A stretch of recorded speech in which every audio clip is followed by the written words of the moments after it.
And so when I say Chinese, I want you to scream out the nation that's associated with this. For example, if I say Chinese, you're going to say what? China! All right, let's say it with authority. When I say Chinese, you say what? China! All right, that's just a test right there. So here we go. Chinese. China! Russian. Russia! Italian. Italy! German. Germany! Swedish. Sweden! Korean. Korea! Egyptian. Egypt! Nigerian. Nigeria! Black. Exactly. Nothing. Tell him, Pastor. Tell him, Pastor. Black, nothing. Yes. I hope you were able to successfully identify the issue. The lion won't sleep tonight. 'Cause we woke now, and we woke now. I said the lion won't sleep tonight. 'Cause we woke now, and we woke now. They want us to sell our souls to barter profit. Like God's property, it's hard to market. So we steady to aim, keep your eyes on target. Cause when you got to drive, yeah, they'd rather you park it. But I don't valet, you ain't getting these keys. I'm keeping closed hands, I'm on bended knee. I'm just a reflection, dealing with 8 sections. Art mixed with life, you can feel the convection. Your lion won't sleep tonight. 'Cause we woke now, and we woke now. I said the lion won't sleep tonight. 'Cause we woke now, and we woke now. I said the same people that have stripped us of our identity and labeled us as a color have told us what it means to be black. You, water girl. Although the forensic team have only an incomplete skeleton, using our virtual template, we can now rebuild the skull.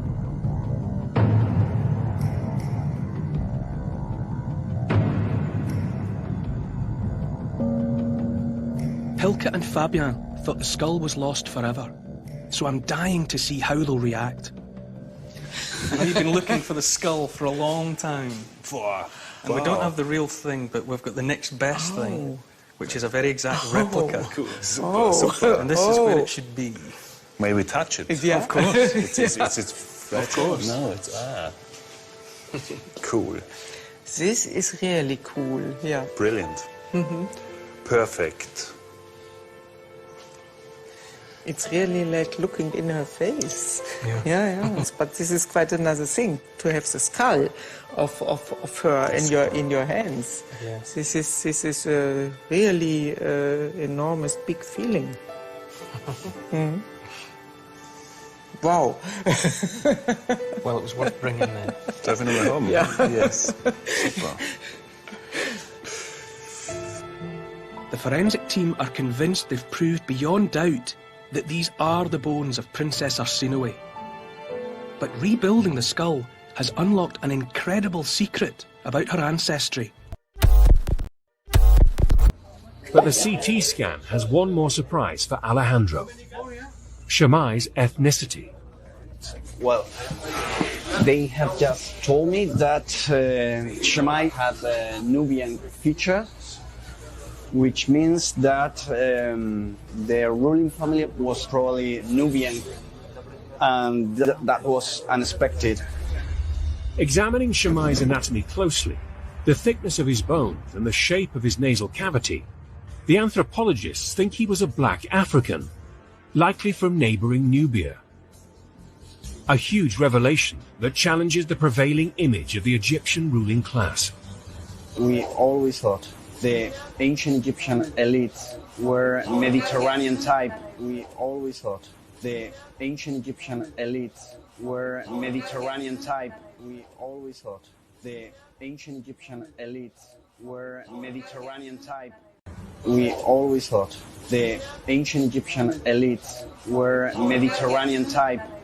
And in this sense, Shema is representing the society of the frontier in which different ethnic groups were mixed. At the end, it doesn't matter the color of your skin. Shema was Egyptian. At the end, it doesn't matter the color of your skin. Shema was Egyptian. At the end, it doesn't.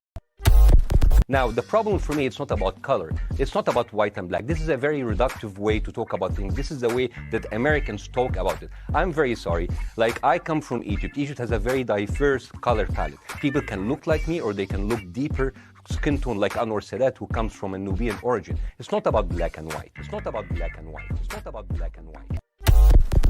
It just doesn't matter. It just doesn't matter. It just doesn't matter. It just doesn't matter. It just doesn't matter. It just doesn't matter. At the end, it doesn't matter the color of your skin. Shema was Egyptian. At the end, it doesn't matter the color of your skin. Shema was Egyptian. At the end, it doesn't matter the color of your skin. Shema was Egyptian.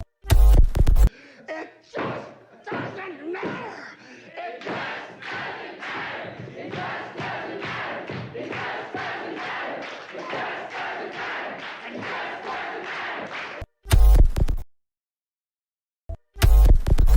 Genesis chapter 11 verse 10 explains the genealogy of Shem. Shem was a black man in Africa. If you repeat this fact, they can't laugh at you. If you repeat this fact, they can't laugh at you. If you repeat this fact, they can't laugh at you. Want to say peace and blessings to everyone. Hopefully you guys can hear me clearly. If you guys can hear me clear, just type 1 if you guys can hear me. Hope my voice doesn't go out. It's my mic sound. I just want to get a quick mic check, then get a chance to adjust my sounds here. So if you guys can hear me clearly, let me just check it and make sure I'm good. Yes, I'm good. All right. All right. Want to say peace and blessings to everyone. I hope and pray all is well with you guys. And tonight, I just wanted to do a review on the Netflix series Cleopatra. And can you guys hear me? Let me adjust my mic. All right. All right. All right. So just wanted to do an assessment as far as just talk about Cleopatra, the movie. I want to bring you guys up to speed as well. For those that may not be familiar with the controversy surrounding the movie, and we want to give facts. I want to give you facts. I want to give you facts about who, far as in terms of Cleopatra's skin complexion, to show you not just her skin complexion, but also what the historians were saying about her in their description. I got some great sources I'm going to share with you tonight. So, how many of you guys seen the documentary? It's a 4-part documentary. I watched it. I'm gonna go back over and watch it again just to take some notes and really do some fact check. But tonight I'm not going to do any fact check, but just off of what I watched. And I will say for me, it was well put together. It was well put together. And I will say this, and I don't want to sound like I want to give you guys a heads up. I don't want to sound like this right here, but I'm going to say this. All right. I don't want to sound like this right here. It just doesn't matter. It just doesn't matter. It just doesn't matter. It just doesn't matter. It just doesn't matter. It just doesn't matter. It just doesn't matter. It just doesn't matter. It just doesn't matter. It just doesn't matter. It just doesn't matter. It just doesn't matter. All right. I know I'm probably going to sound like that a little bit, but that's not my intent. But regardless of the color, right, of Cleopatra in the movie, skin complexion, I'd rather say that, right? It was okay. It was better than the stuff I've seen in the past. It was way better than the Elizabeth Taylor and some of the other movies about Cleopatra. It was well put together. They had sources, family. Including some of these sites that are out here that was bashing the professor. They just showed the little clip of her saying how her mother told her, regardless of what the school may teach her about Cleopatra, that she was black. They took a little clip out there out of that, just that little clip, and tried to run with it to give the impression that something was wrong with her. But she is a very well educated woman. She is a professor, and all the women and all the people, not just the women, but the men that was inside this documentary are educators, right? And specialists in that field. They did a great job. I think it was a great, a well put together documentary. And I know some of you guys probably asked the same question, right? They were putting out all of these different videos out here, putting out. I mean, literally putting out all these videos, calling, really bashing the movie, and the movie didn't even come out, as if they were trying to go off of facts of the movie, and they didn't even watch the movie. The movie wasn't out. It didn't get released until today. So how can they come up with an assessment? Which proves that the whole argument was Cleopatra being played by, a melanated woman, a Negro, someone that looks like you and I. And we're going to deal with that tonight. And I'm going to bring those of you guys that may not be familiar with the whole situation. I'm going to bring you guys up to speed by giving you some the backdrop on here. And then what I'm going to do, I'm going to give you some sources. And I'll drop the link inside the comment section if anyone wants to jump on. But let's stay on topic.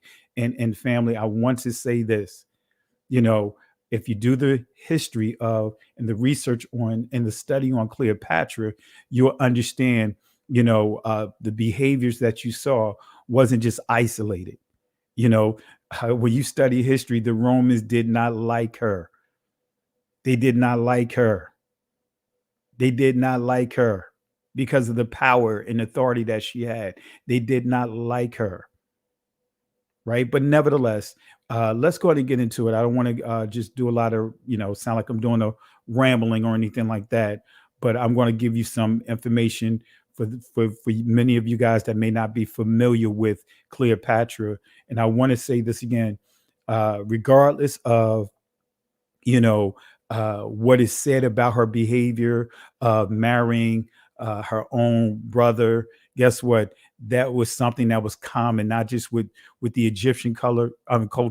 Other cultures have done that when it comes to like dynasties, and when it comes to royalty and trying to preserve the royal seed, right? Their royal blood.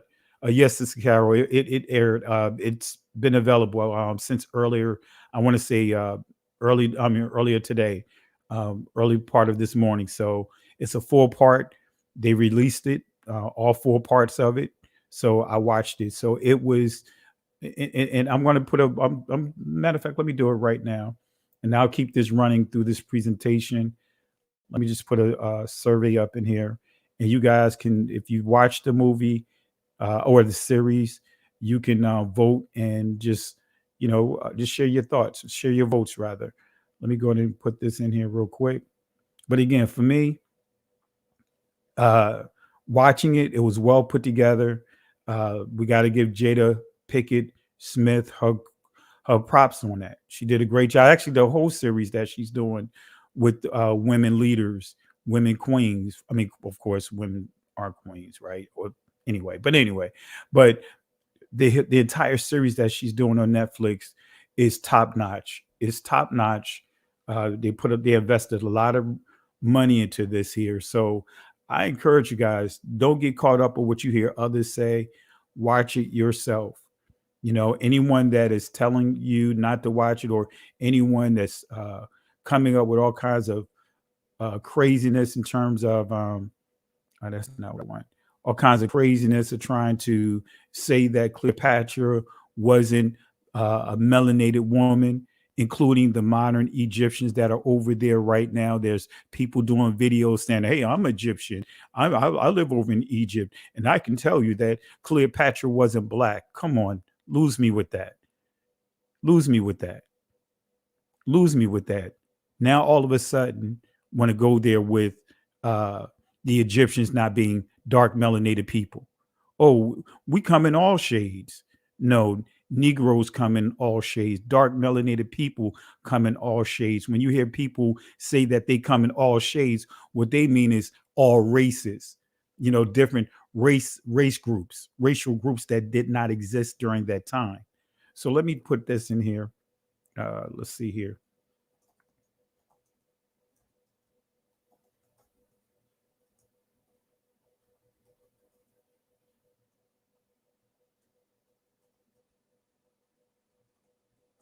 All right, I'm gonna.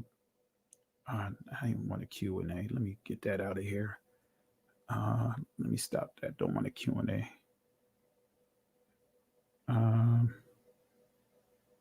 I'll put a poll here. All right. And let me put this here for anyone and you guys if you want to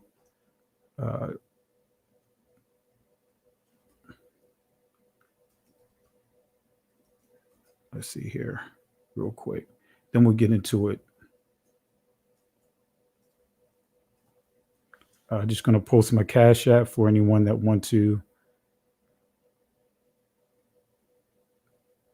contribute. All right. To the work. Invest in work. All right. But let's go ahead and let me go ahead and bring this over here now. All right. Let's go ahead and get into it, family, because I have a lot to cover here. All right. Got a lot to cover. All right. We have a lot to go over tonight. Okay. Let's go ahead and get into it. All right. My review of Cleopatra, my assessment of the movie. I gave it to you ahead of time, but I'm going to tell you again, it was well put together. Contrary to what the haters are saying, it was well put together. It was well put together. All right. So I'm just showing you some images of some ancient Egyptians, pharaohs. You have here Amenhotep. You see he ruled from 1390 to 53 BCE. All right. So you see that he ruled for almost 40 years. Right. So, well, over 40 years. Well, let me look at, yeah. Anyway, so you see the image of him. You see the image of him. Let me show you another one. Queen Tai, you see her here. How come we don't hear anything about them? Of course, you have all kinds of things that are happening right now with them. And when I say them, those that are the modern people that are trying to whitewash and trying to paint over the images that are there, coming up with all kinds of excuses of why you see, for the most part, the theme of the nose being removed from many of the statues. They'll say, hey, well, another dynasty didn't like a previous dynasty, so they disfigured the nose and all that. That's a complete lie. That's made up. That's made up. All right. But anyway, so Queen Tai, you see her here, mother of Akhenaten, grandmother of Tut. Right here's another image of her. Look how she look. Look at the hair.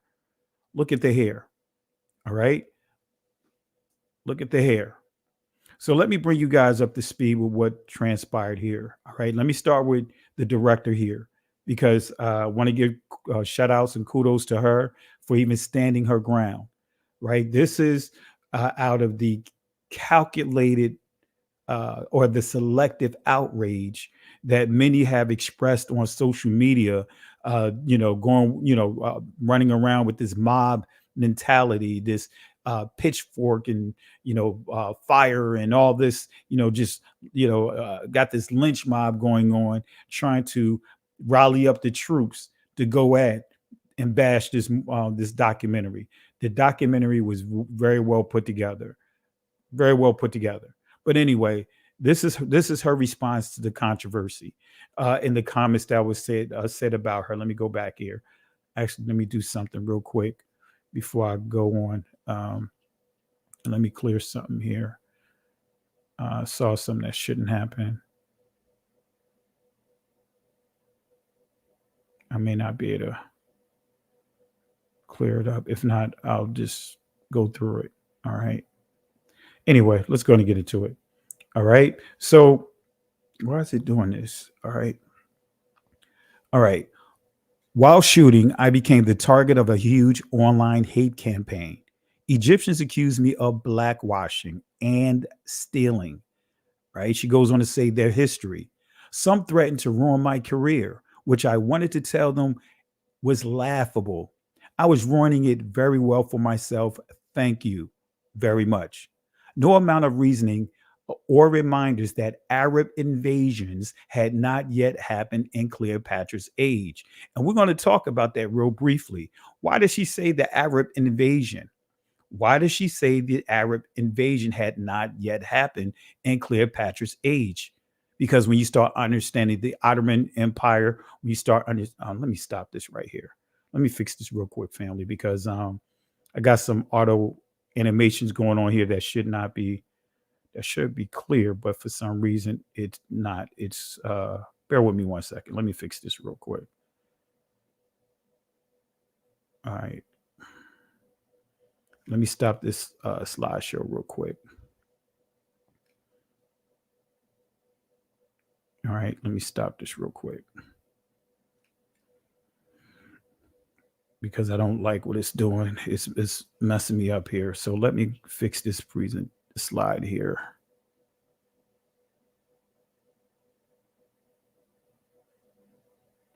All right, where is it? Where is it? Where is it?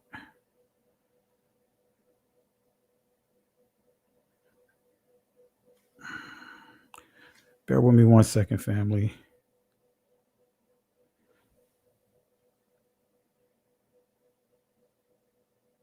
All right, let's try this now.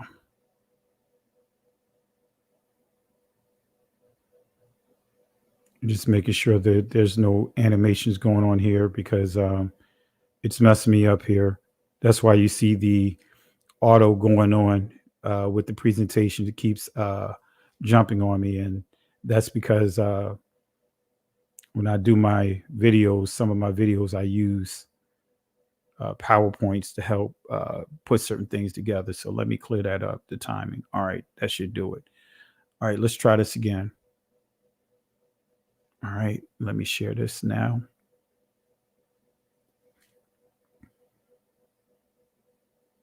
All right, let's try this again.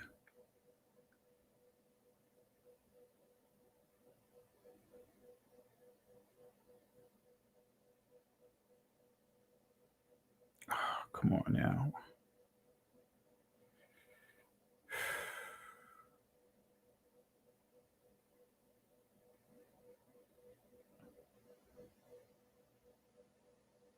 Bear with me, family.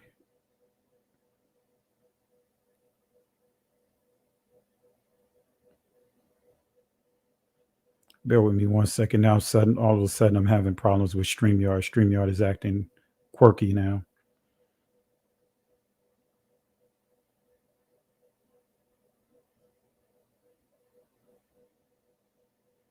All right, there we go. All right, here we go. My apologies. Here we go. Now, let me. All right, there we go. Let's go and get into it. My apologies with the issues that I'm having. All right, let's start this over again. All right, this is coming from an article, an interview with the director of the Netflix documentary, right? Cleopatra, right? Jada Pickett, was basically the overall, producer of it. But anyway, let's go ahead and get into it. This is what she said. This is how she clapped back. This is how she responded to the calculated or the selective outrage about the movie. It says here, while shooting, I became the target of a huge online hate campaign. Egyptians accused me of blackwashing and stealing their history. Some threatened to ruin my career, which I wanted to tell them was laughable. I was ruining it very well for myself. Thank you very much. No amount of reasoning or reminders that Arab invasions had not yet happened in Cleopatra's age, and we'll touch on that in a second, seemed to stem the tide of ridiculous comments. Amir in his bedroom in Cairo wrote to me to earnestly appeal that Cleopatra was Greek. Oh Lord, why would that be a good thing to you, Amir? You're Egyptian. Anything but the Negroes. That's basically what it's saying. They would rather say that or have, uh, Cleopatra be a Caucasian, right? Be white per se, than to look like you and I. That's what the whole uproar is all about. That's what it's all about. Before they even released the documentary today, they literally, pushed this whole narrative about basically accusing us of stealing their culture, calling us basically culture vultures. So she's saying here, Amir, why are you pumping your chest out, trying to prove that Cleopatra was Greek? In other words, when you see the word Greek or Macedonian, that is synonymous with white. When you hear African or Nubia, they use that synonymously with black. Still pushing the institution of race, which was created in the 17th century, 18th century, and they backdated, based upon racist agendas, to try to put certain stamps in certain groups over history here. All right. But anyway, so it says, oh Lord, why would that be a good thing to you, Amir? You're Egyptian. So was Cleopatra black? We don't know for sure, but we can be certain she wasn't white like Elizabeth Taylor. We need to have a conversation with ourselves about our colorism and the internalized white supremacy that Hollywood has indoctrinated us with. Right. So that was her response. That was her clapback. Now, just real quick, for those that are not familiar with the Arab invasion of Egypt, just real quick, during the time of Umar, the second caliph of the Arab armies under the leadership of Amir ibn al-As, invaded and conquered Egypt in 639 AD. Right. So we're dealing with the Arabic invasion. We're dealing with the Turks, because when you start understanding the Ottomans, I thought I had it in here, but anyway, you're dealing with Turks. Just a little sample here. This is coming from the outlines of ancient Egyptian history, and this is what they have to say about it. Right, 1892. How often do we see Eastern monarchies and even in European states a difference of origins between the ruling class to which the royal family belongs and the mass of the people? We need not leave Western Asia and Egypt. We find their Turks ruling over nations. Let me say that again. They say that they find their Turks ruling over nations to the race of which they do not belong. Although they have adopted their religion in the same way as the Turks of Baghdad, who are Fens, now reign over Semites. Turanian kings may have led into Egypt and governed a population of mixed origin where the Semitic element was prevalent. Okay. So it goes on to say here, it says the invasions which the country had to suffer, the repeat conflicts of which it was the theater, there is nothing extraordinary that the population coming up out of this land should have presented a variety of races and origins. All right. Journal of Cambrian Archaeological Association. Notice what it says here. Mr. Baldwin draws a marked distinction between the modern Mohammedan Semitic population of Arabia, modern, right? Notice what it says, modern, Mohammedan. Their Cushite, Hamite, or Ethiopian predecessor. The former, he says, are comparatively modern in Arabia, saying these are not the original people. They have appropriated the reputation of the old race. They have appropriated the reputation of the old race. Let me say that again. They have appropriated the reputation of the old race. Let me say it in slow motion. They appropriated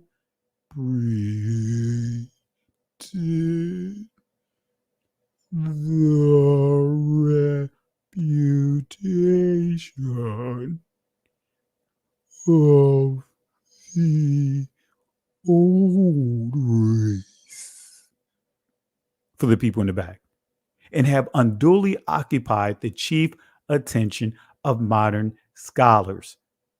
So this right here is telling us that the modern people that you see there, the modern people that you see there, Turkish people that you see there, have taken, as you see here, appropriated the reputation of the old race. All right.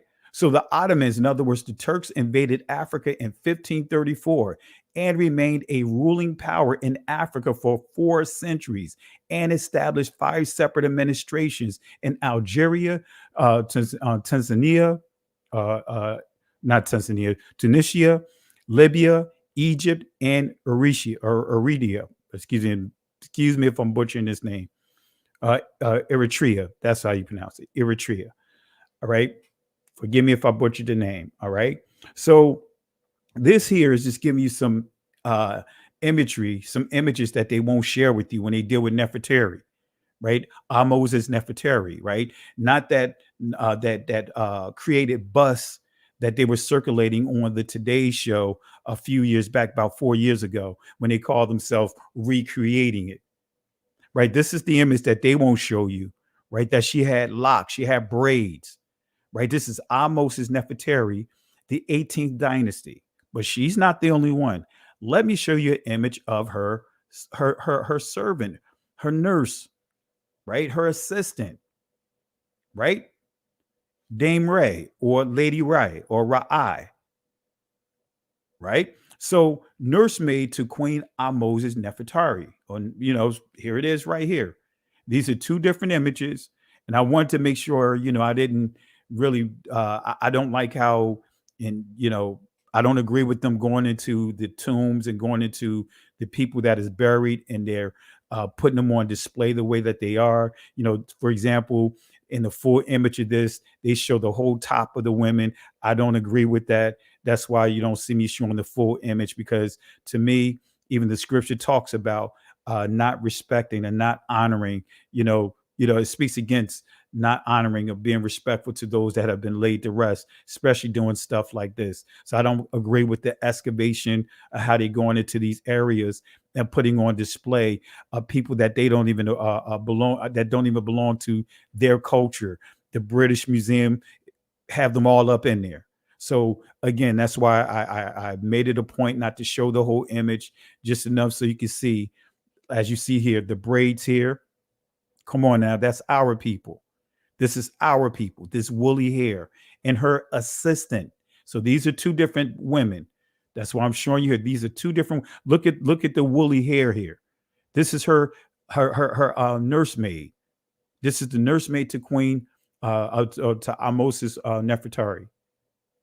And as you see here, you can see the wool hair. All right. Can't get around this, family. Can't get around this. Okay. These are some wigs that's displayed at the for the 18th dynasty. That's at the British Museum. Just giving you some imagery of this. All right. Here's some additional ones right here. All right. Look at that. Come on, family. This, and they want to try to tell us that we are taking their heritage. Now, of course, I'm an Israelite, right? I'm blood descendant of Israel, the ancient Israelites. But guess what? If we sit back and allow them to change history, then they're going to continue to change history. This affects you and I, because Moses, we already know where Moses was raised at, among the Egyptians, looked just like an Egyptian, and Moses was not a Caucasian. When we look at Joseph, when we look at Apostle Paul being mistaken for an Egyptian, when we look at the Messiah, when he was a babe, Joseph and Miriam fleeing to Egypt. Come on, family. We can't get around that. But this is what they don't want to tell you and I. This is what they won't show you. All right.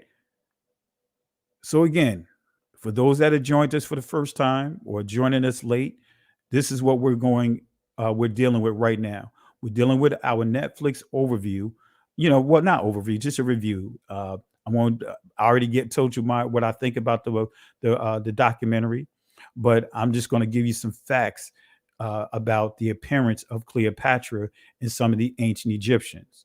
All right. So Cleopatra, again, our next Netflix review.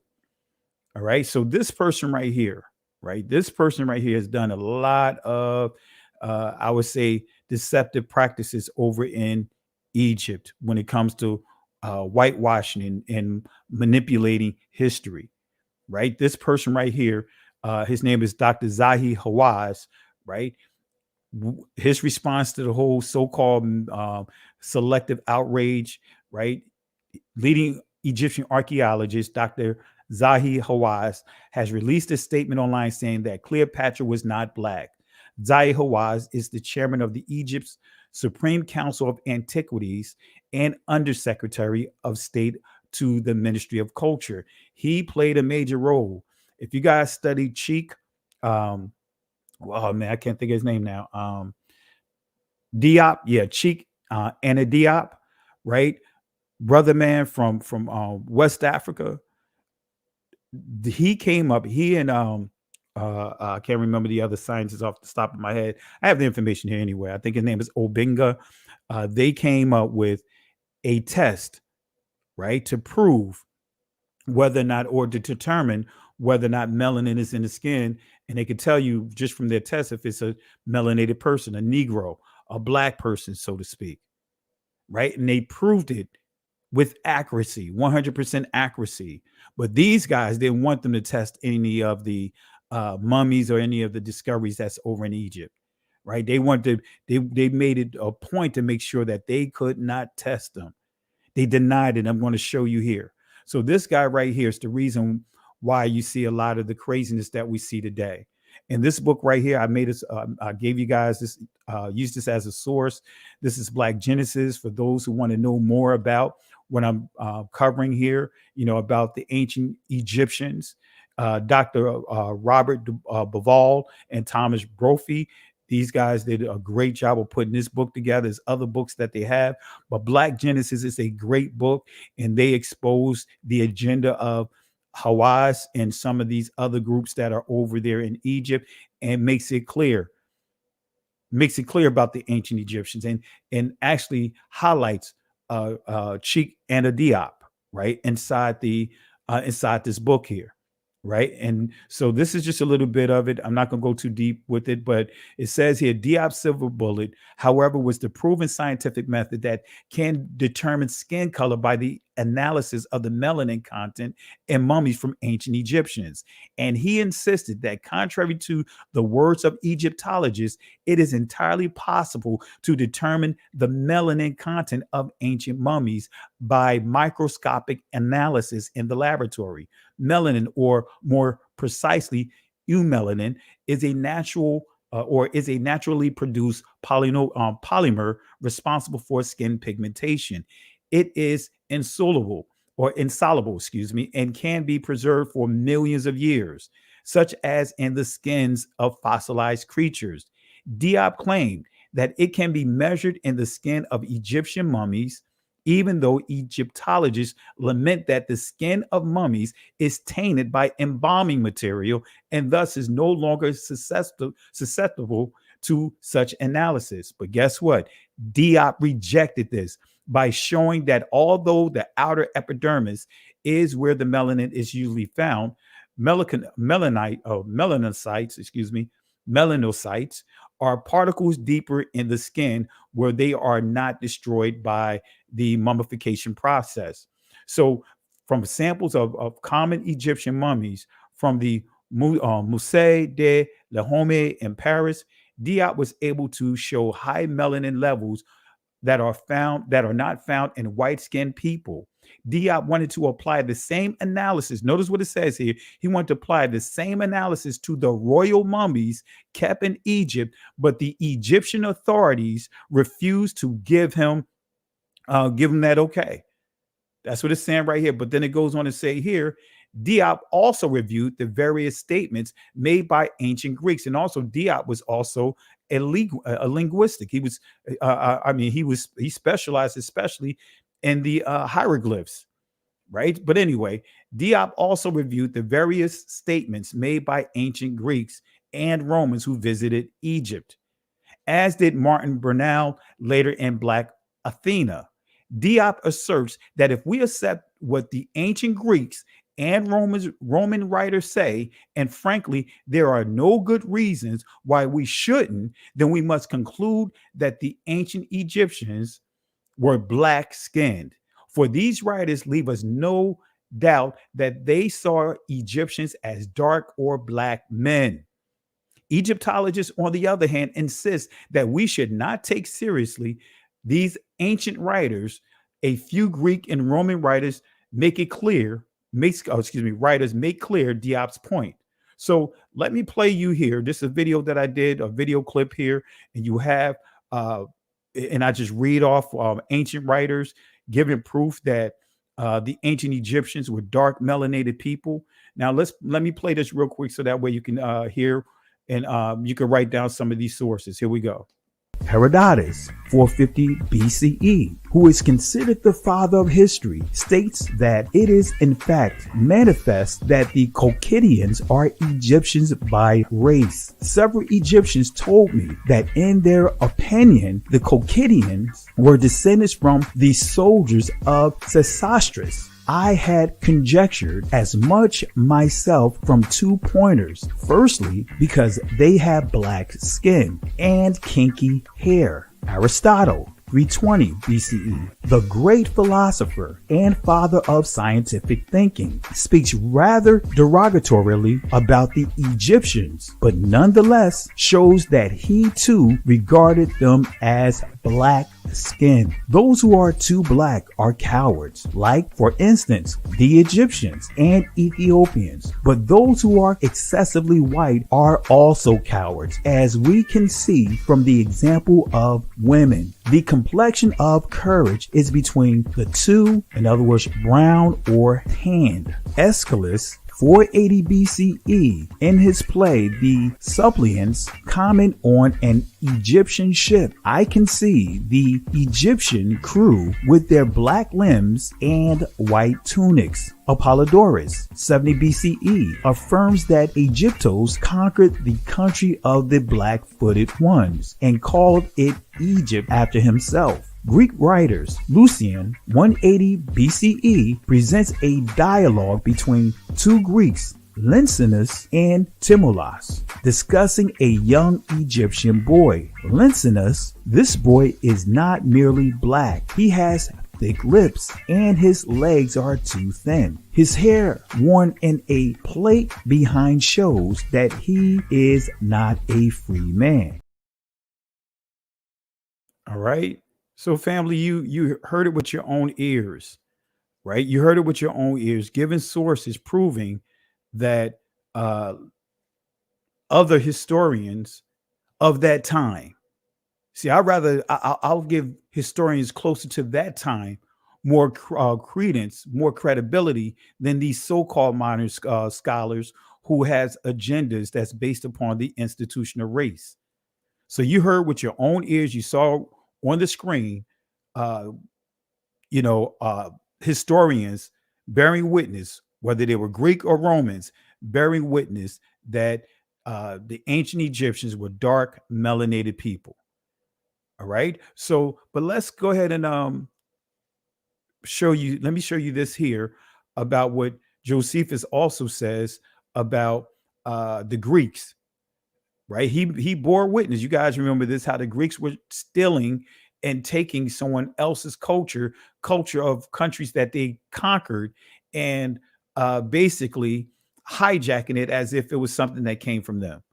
This is what the historian Josephus lived in the first century AD, actually more or less, I want to say closer to like 30 AD or whatever. But anyway, after this, they were dispersed abroad on account of their languages, and went out by colonies everywhere. And each colony took possession of that land which they light upon. And upon which God led them, so that the whole continent was filled with them, both the inland and the maritime countries.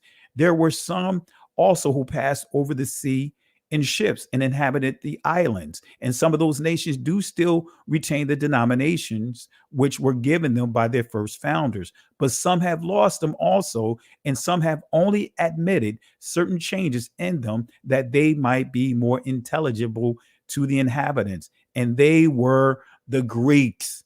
They were the Greeks who became the authors of such mutations, interpolations. For when in after ages they grew potent, they claimed to themselves the glory of the glory of antiquities, giving names to the nations that sounded well in Greek, that they might be better understood among themselves, and setting agreeable forms of government over them, as if they were a people derived from themselves. So Josephus makes it clear how the Romans, how the Greeks were hijacking other people cultures, right? So let me show you another source here. Now, this is where I want to get into the meat and potatoes, because some of the other stuff already highlighted, that's just giving you an overview, of what we already covered. But I want to take it a step further. I want to go deeper with Cleopatra. I want to show you what you may not have heard, right? I'm going to show you what you may not have heard about Cleopatra, right? And I'm going to show you something that may surprise some of you guys. This is Al Arabiya News. Cleopatra was part African, British documentary, right? This is the documentary. This is what you also saw. Some of the initial clips that I played, and I may show it again just so that way we can tie it all together here. But it says here, it has long been thought that Cleopatra roots were in Greece. Cleopatra may have been part African and not Greek Caucasian. According to a British TV documentary to be shown this month, its maker said Sunday, it has long been thought that the former queen of Egypt's roots were in Greece, but the discovery of what experts believe are her sister's remains have revealed that the siblings had a part African heritage. The BBC documentary Cleopatra, Portrait of a Killer, to be shown on March 23rd, shows the analysis of the discovery of human remains in a tomb in Ephesus, Turkey, right? Ephesus, which is known as Turkey today. Using state-of-the-art facial reconstruction and forensic techniques with anthropological and architectural analysis of the tomb, the experts are convinced that the skeleton is the remains of Cleopatra's sister, Princess Arsinoe, all right, who was murdered on Cleopatra's orders, all right? Archaeologists, I'm messing up these names here, all right? Archaeologist Dr. Hilke Thurer from the Austrian Academy of Science, who led the team, said the results of the forensic examination and the fact that the facial reconstruction shows that Arsinoe had an African mother is a real sensation, which leads to a new insight on Cleopatra's family and the relationships of the sisters. Notice what it says here. It goes on to say in Cleopatra and Arsinoe, it says documentary presenter and archaeologist Neil Oliver told the Telegraph that Cleopatra, in other words, Julius Caesar, Mark Antony, they are all iconic figures from history, but it's almost impossible to remember they were real people and not the semi-mythical figures portrayed by Richard Burton and Elizabeth Taylor. So they going in on here. So let me show you a clip here for some of you guys that may not have seen the clips early on, but let me show you the clip here when they prove about Cleopatra's sister. Let me show the clip again. Although the forensic team have only an incomplete skeleton, using our virtual template, we can now rebuild the skull.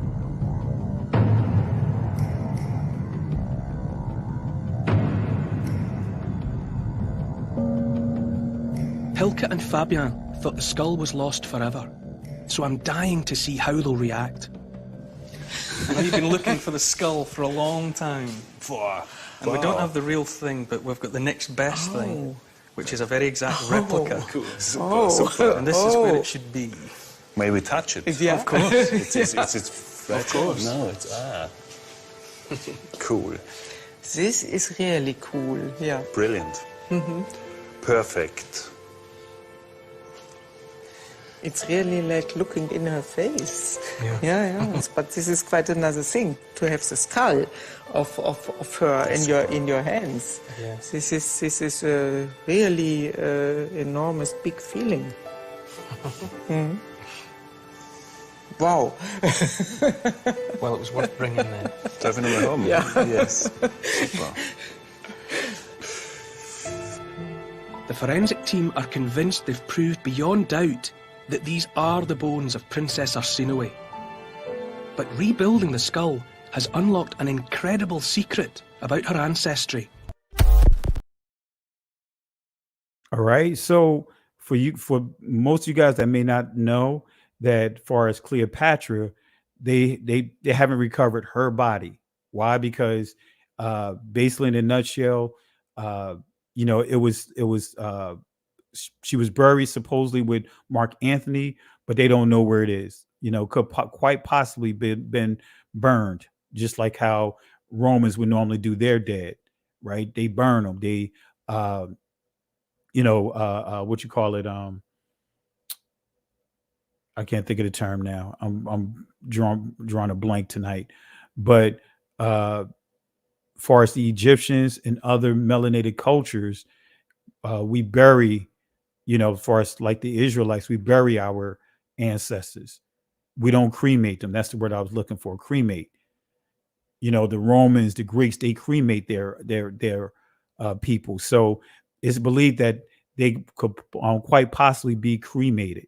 All right. So the next best thing is having her sister. Her sister is who they used.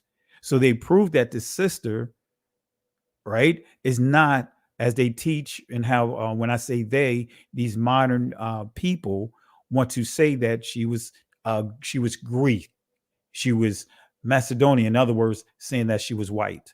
That's their way of saying that she was white. All right. So was Cleopatra part African? All right. Are there any writings that support her skin complexion? Right now, this is coming from the LA Times archives, arguing the race of the most fascinating figure in history. May 14th, 1989. Notice what it says here. Arguing the race of the most fascinating figure in history. It says, until the rise of the doctrine of white supremacy. Let me say that again. This is from the LA Times, right? LA Times. It says, until the rise of the doctrine of white supremacy, Cleopatra IV was generally pictured as colored. Let me say that again. I hope you guys grab hold of this. And matter of fact, let me drop this link inside the comment section so that way you guys can go back over and you can read up on these sources that I'm sharing. Let me go ahead and drop this in the comment section for you guys. Let me do it right now before I continue. All right, let me close this here. I'm going to drop this inside the comment section so that way you guys can review the links as well. All right, there's the link in the comment section, all right, for you guys that want to go back and review it. All right. All right, let's see here.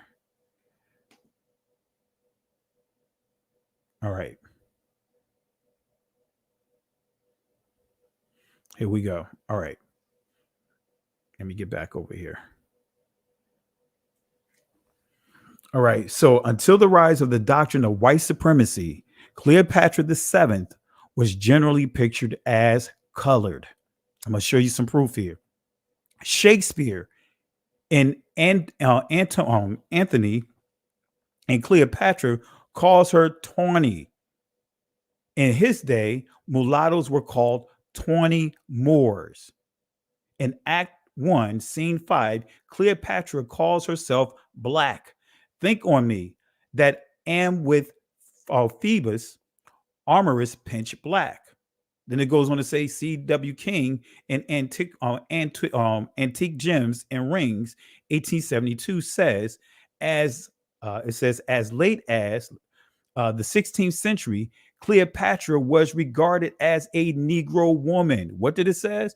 Up until the 16th century. Plutarch describes her as a brown-skinned girl with crinkly hair and voluptuous figure. Most anthropologists accepted the population that populations with extensive contacts interbreed, and they do not deny that some historians have claimed for them for their own races the achievements of prominent figures of other races, just like what Josephus just said. What I just read about Josephus saying how the Greeks, the Romans are hijacking other people cultures and heritage and history. It says here, and they do not deny that some historians have claimed for their own races the achievement of prominent figures of other races. The Greeks performed such a transformation on Aesop's, the black Ethiopian slave, and his fables. So they give you a source of how they whitewashed Aesop's, transformed him into a Caucasian. They do not deny that some historians have claimed for their own races, their own people, the achievements of prominent figures of other races.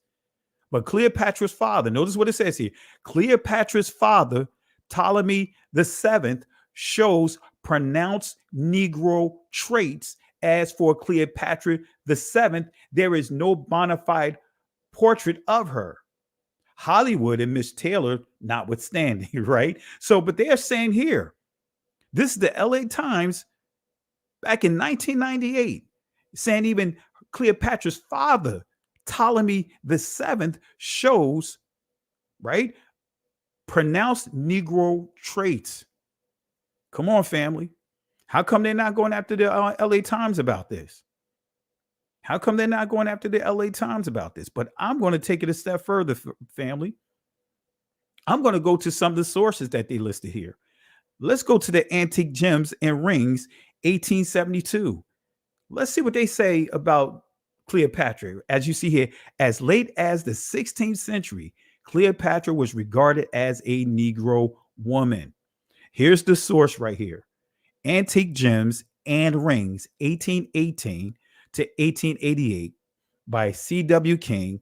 This is coming from page 326. You know how we do, family. We got to take it a step further. We can't just have them quote. I can't just show you articles and they quoting sources. I got to go to the sources and I have to vet the sources so that way I can present to you sound information. So let's see what they say inside this source. This is on page 326, right? It says here the same age was a little later, or excuse me, little later. I'm messing up tonight with my words. Extremely fruitful in heads of Negroes and also negresses. The latter often in the character of Cleopatra. Let me read that again. Yeah, did y'all catch that again? Did you guys just catch that right here? Did you guys just catch that right here? Anyone that is teaching that Cleopatra is Greek or white or Caucasian, they are caught up in the white supremacy doctrine. All right. Up next, I see your comment here. Let me go back to this here so that way you understand what just happened, what I just read here. Let me show you again. Let's go back here. Cleopatra's father, Ptolemy VII, shows pronounced Negro traits. So they're saying that Ptolemy, Cleopatra's father, looked like a Negro, showing that they said that he's showing traits. So again, let's go back here, right? The same age was a little later, extremely fruitful in heads of Negroes and also negresses. The latter often in the character of Cleopatra, holding to her breast the asp. There is reason to believe that some of the latter are intended to commemorate the renowned black concubine of Clement VII. I just stopped right here. I could have gone further with this, but this is quoting what's back here. All right. But you see, let me go back here. Cleopatra is called a Negro or Negresses. Come on, family. Come on, family. Come on, family. Y'all know how we used to say back in the day, who want come test? Come on, family. Come on, family. Where is this guy right here? Because this guy right here, this comedian Nassim, this is what he's going to do. This is how he's going to respond. He'll respond just like this. Let me show you how his response will be to this, just like others. Once you knock down a lot of the foolishness that they're teaching about it, this is how this is kind of like their theme that they would default to try to just tell us that well, you know what, it doesn't matter. This is how they would hide. This is what they will hide behind. Now, the problem for me, it's not about color. It's not about white and black. This is a very reductive way to talk about things. This is the way that...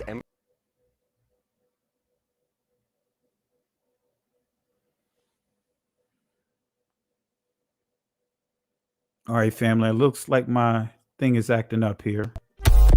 Now, the problem for me, it's not about color. It's not about white and black. This is a very reductive way to talk about things. This is the way that Americans talk about it. I'm very sorry. Like, I come from Egypt. Egypt has a very diverse color palette. Yeah, people can look like me or they can look deeper. StreamYard is not letting me like use my clips, so I wouldn't be surprised if when my StreamYard and stuff start acting like this.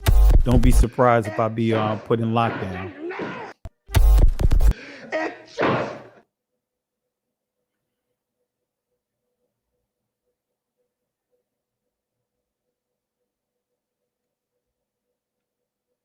All right, it's playing for you guys.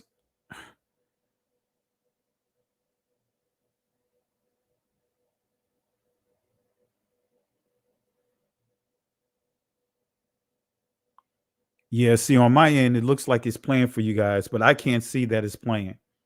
So let me do something here. StreamYard is, this is when things start going haywire. That's why you see me keep playing clips, because I can't tell if the clip is playing or not. So let me open up another browser while this is going live right now, because I can't see it on my end.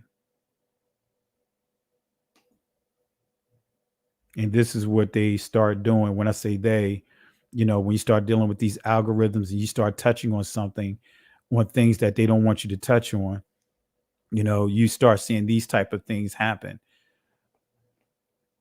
And I don't have my phone in here with me, so I can't really see if it's, when it plays. So I can't even bring up YouTube on my browsers now.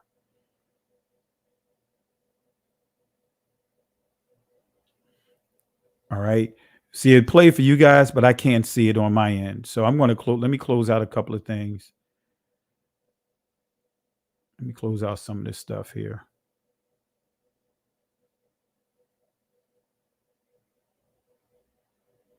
Let me close out some of this stuff.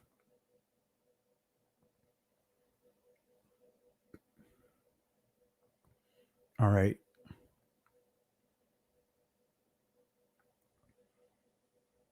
All right, let me stop this here. I'm just closing out some stuff here, family. See if this will help out.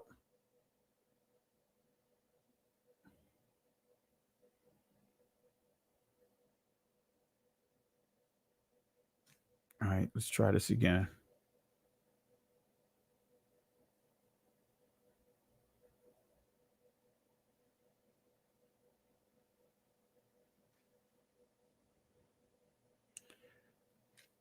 Let me kick this person out of here.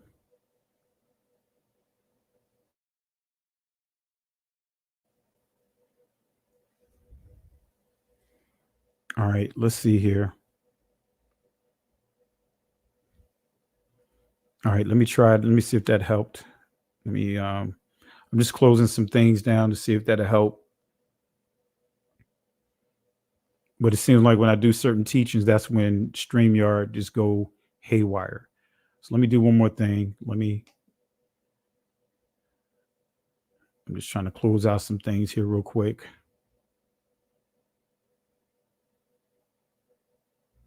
All right. Adobe Fireworks.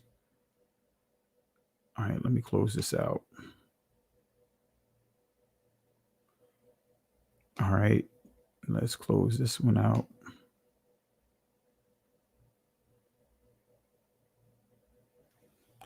All right. All right, let me see if it'll play now. I know some of you guys said it played briefly. Some of others you said it played, but I can't see anything from my end. So let me try it again. All right. Let me close this out right here. All right. Anything else I can close out?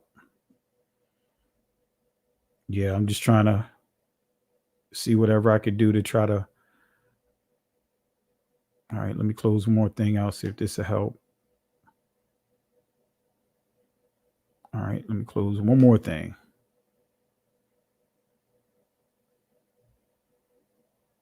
All right. All right, there we go. All right. All right. Let me see if this will play again. Let me play this clip by Nassim, and someone was trying to give him shout outs here. No, we're not doing that over here.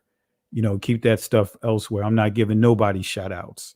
That's coming against our people and insulting our people. Don't sit up here and try to give someone shout outs. Regardless of if you're trying to defend the Bantus. And actually, if you want to study the Bantu languages, because Bantu is a pool of languages, and you'll find some of the Bantu languages have ties into Egypt. The Bantu languages is a language group that consists over 200 different languages. And guess what? It wasn't a Negro that came up with the term Bantu as far as languages. So, family, let's I have no tolerance for anyone that's trying to come up to justify someone's actions by, hey, you know what? He's right. The Bantus didn't have nothing to do with Egypt. You learn the history about the Bantu languages itself. And I can prove to you some of the Bantu languages, because when you say Bantu, doesn't mean that all the Bantus are Shemitic people. You got Bantus. But when you say Bantu, is simply a language group that was made and lumped into one big thing, just like how they did the word Shemitic and Hamitic. Those were initially language groups. Then when we start seeing the institution of race, that's when they started changing the meaning of these initial words. All right. Yeah, I already blocked them, Sister Carol. I kicked them out already. So, but anyway, let me go ahead and get back into it. Let me get back into it. All right. So let me see if this plays now. Let me see if this will play. Now, the problem for me, it's not about color. It's not about white and black. This is a very reductive way to talk about things. This is the way that Americans talk about it. I'm very sorry. Like, I come from Egypt. Egypt has a very diverse color palette. People can look like me, or they can look deeper skin tone like Anwar Sadat, who comes from a Nubian origin. It's not about black and white. It's not about black and white. It's not about black and white. It just doesn't matter. It just doesn't matter. It just doesn't matter. It just doesn't matter. It just doesn't matter. It just doesn't matter. At the end, it doesn't matter the color of your skin. Shemai was Egyptian. At the end, it doesn't matter the color of your skin. Shemai was Egyptian. At the end, it doesn't matter the color of your skin. Shemai was Egyptian. It just doesn't matter. It just doesn't matter. It just doesn't matter. It just doesn't matter. It just doesn't matter. It just doesn't matter. Yeah, family. See, that's what they want to say about our history. See, when they say color doesn't matter, what they're actually saying when they say color doesn't matter, that, hey, the Egyptians came in all shades. What they're saying is Egyptians come in all different races. That's what they really mean by that.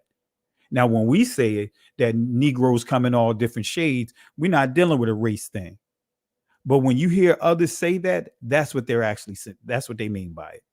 All right. But let's not stop there. Let's not stop there. I got a couple more things I want to share with you guys. So this source right here makes it clear. It says the same age was a little later, extremely fruitful in heads of Negroes and also negresses, the latter often in the character of Cleopatra, holding to her breast the asp. All right.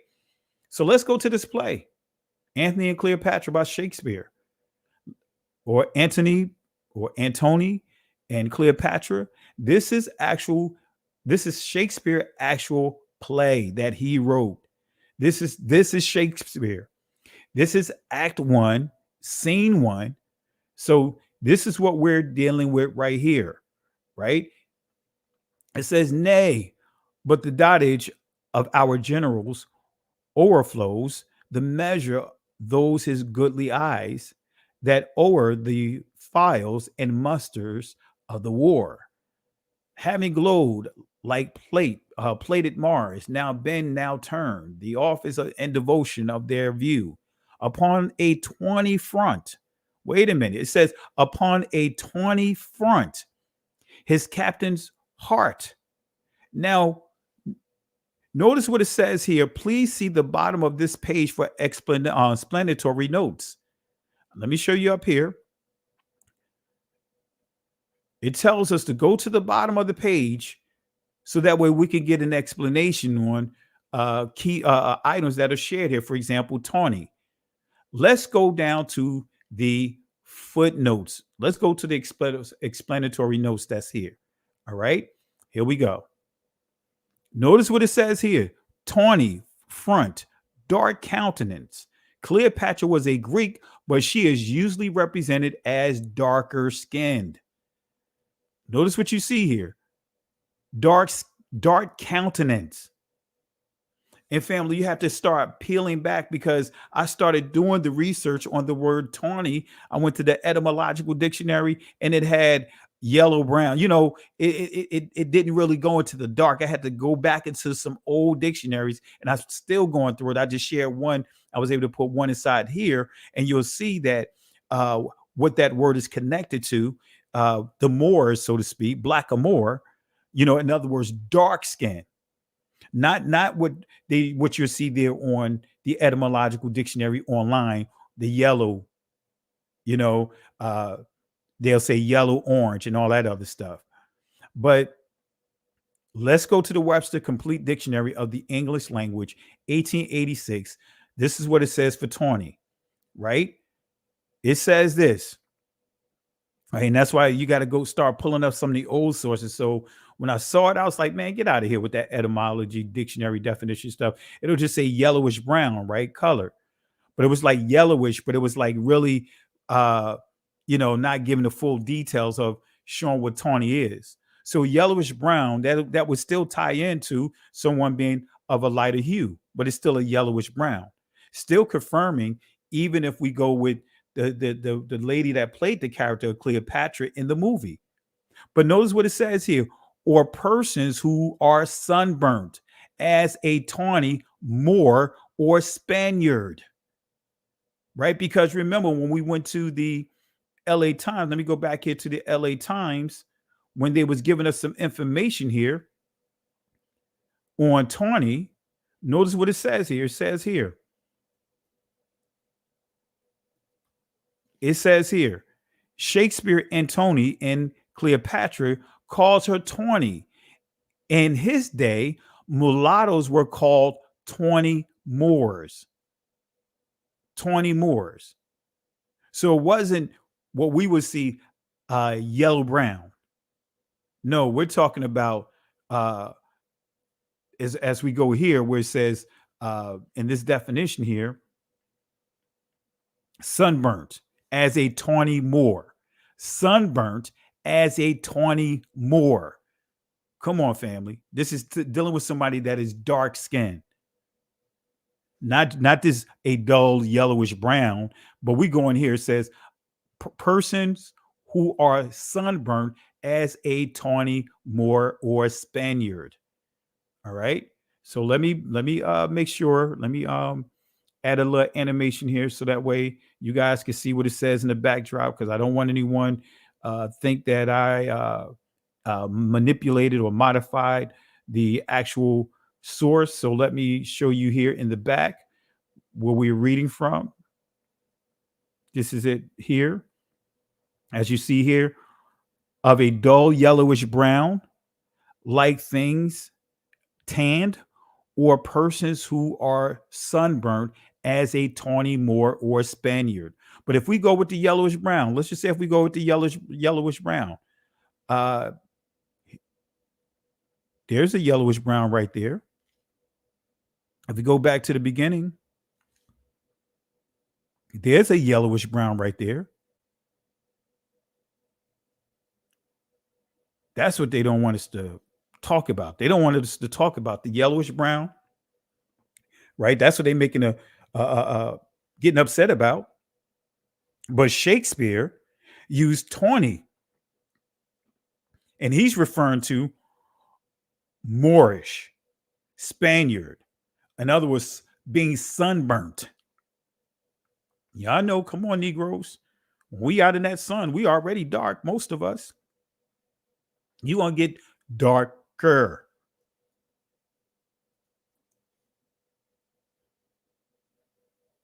Come on, family.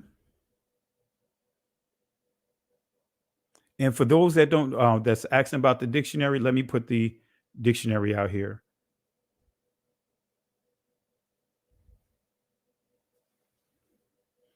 Well, someone asked about the coins. I don't get caught up in the coins because you have Greeks created those coins, but then you have Egyptians have statues that don't look anything like the coins. So a coin doesn't show skin complexion, right? You know, I got relatives that have big noses, right? That sticks out, but they dark just like me, or they much lighter than me, depending on which one of that we point to. So just because you have a coin doesn't show skin complexion. Let me say that again. A coin does not show skin complexion. So if you're showing those Greek coins doesn't say anything. See, this is where we have to be careful when we look at somebody's feature and say, hey, you know what? That's white features right there. No, we got all kinds of shapes to our noses. That's why I want to make sure we understand. I understand the question, but no, coins doesn't mean anything. Even like I said, there is statues in Egypt of, statues that's supposed to depict her. I mean, still the same. But my point that I'm making, regardless whether it's Egyptian created coins or not, I'm not getting into all of that. But show me the color of the coins. You can't see a skin complexion through a silver coin. And that's the point that I'm making. Whether it's the Greeks did it, whether it's the Egyptians did it, show me skin complexion on a coin. And that's why I want to make sure that we do it. We use proper deductive reasoning with this. Because now we're saying that if we just look at a coin and we see someone with, like how the many of our brothers and sisters, like the Movambas over in West Africa, they was described as having aquiline noses. That's what they described Cleopatra as having an aquiline nose, saying it looks like a white person, but they dark like you and I. So my point that I'm making here, just because you say show a coin doesn't mean anything.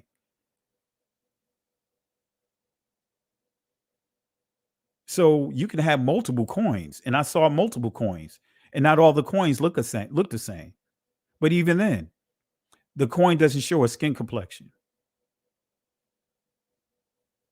There's a difference when we deal with features versus skin complexion. All right. So, matter of fact, I don't like to just say something without showing proof here, because this is where we have to get out of this thing, because that's what many of the those that try to use the talking points. Hey, let's look at the coins. Coins doesn't show skin complexion. Come on, Negroes. We all don't have, all of us don't have wide noses or flat noses.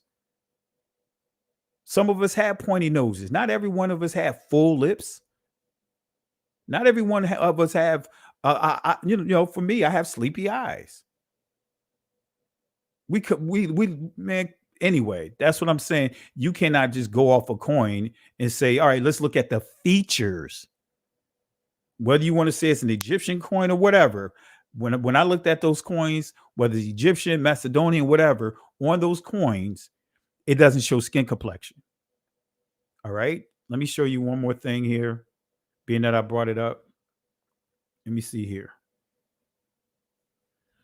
What I was going to do here. All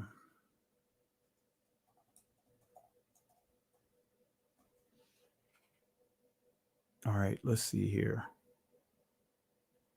I want to show you something real quick. Since I mentioned it, let me show one thing here. Since I mentioned it about aquiline nose, see, this is where we have to understand these words, understand these features.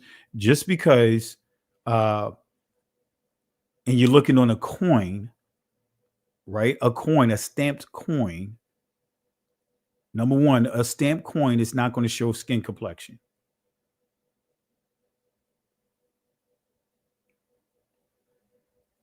Let me see here. Let me go to this one thing here, and I'm going to copy this over.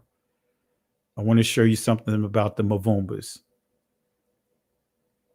since I mentioned it. Where is it? Where is it? All right, man. All right, here we go. You guys probably going to remember this source.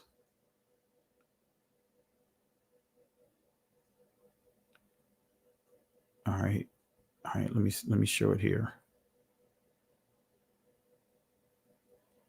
Man.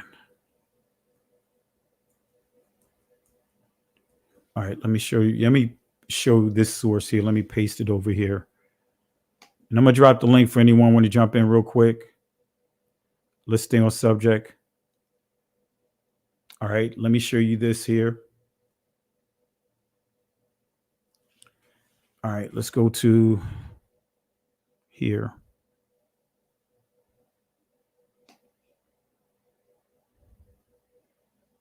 All right, let's go here.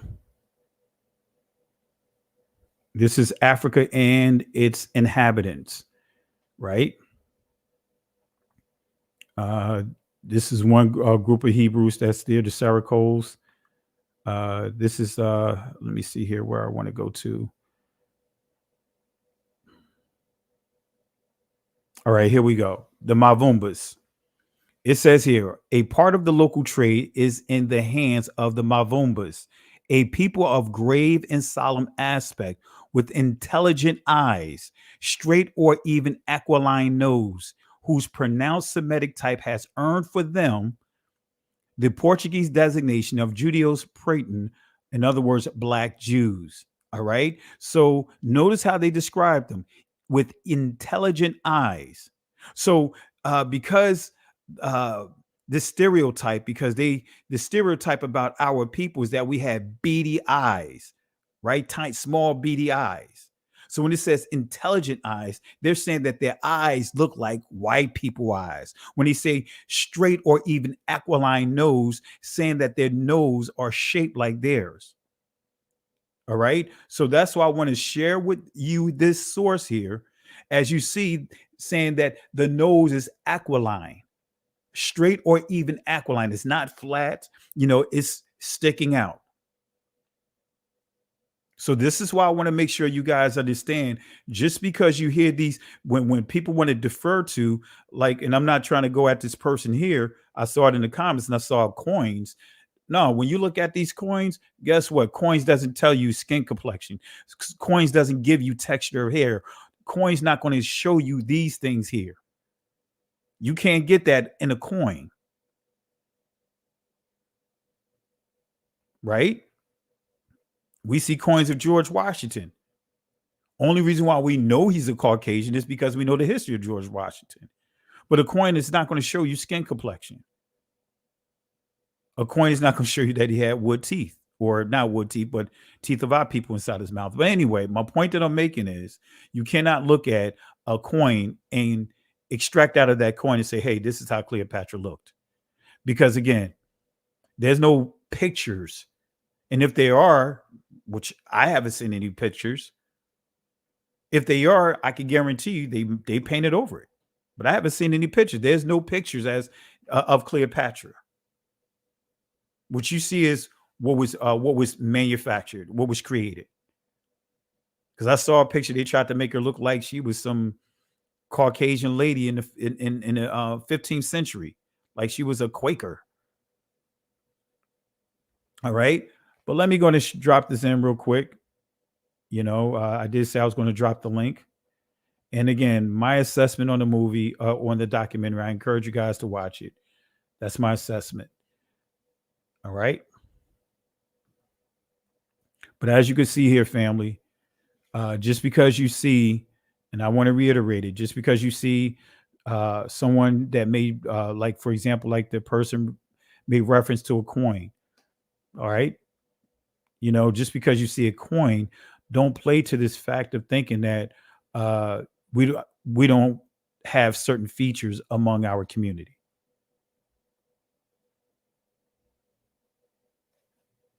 Which is completely wrong. All right. And that's pretty much what they're playing on with the whole Cleopatra thing. Look, we got our hair texture coming all kinds of flavors, whether it's curly, whether it's straight. Look, my great grandmother, right? And I'll say this to you: whoever posted Cleopatra from that mural is not from the antiquities. That's why I just showed a source saying that there's no pictures of Cleopatra. There's not a single picture of Cleopatra. That is not a picture that comes from the time of Cleopatra. And if you want, I can show the source again. All right.